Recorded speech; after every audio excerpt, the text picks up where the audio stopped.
Pourquoi et comment lancer une démarche microservice pour son SI? Une démarche microservice, c'est d'abord se donner la possibilité de faire évoluer son SI en permanence tout en garantissant sa disponibilité et sa stabilité.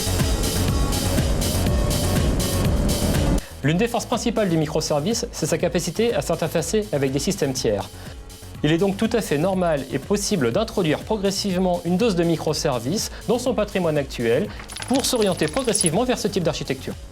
Prendre l'orientation microservice, c'est aussi accélérer la mise en œuvre des bonnes pratiques en termes d'outillage et de méthodologie. La conviction de Nextworld, c'est que pour être pérenne, ce type d'architecture doit reposer sur une organisation DevOps, pour garantir l'automatisation des tâches récurrentes et leur bon suivi. Vos ingénieurs vont pouvoir se concentrer sur l'essentiel et les actions à valeur ajoutée. Et aussi reposer sur une suite d'outils à l'état de l'art, comprenant notamment une plateforme de conteneurs Kubernetes pour le déploiement des services, un bus événementiel pour les faire communiquer de façon asynchrone et les briques nécessaires pour exposer et sécuriser leurs API. La mise en œuvre des microservices passe par la mise en place d'une démarche Domain-Driven Design.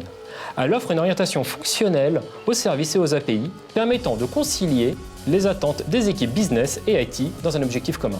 Au final, les microservices, c'est l'occasion de tendre vers le déploiement continu, permettant la mise en œuvre de tests automatiques garantissant la qualité et la continuité du service rendu.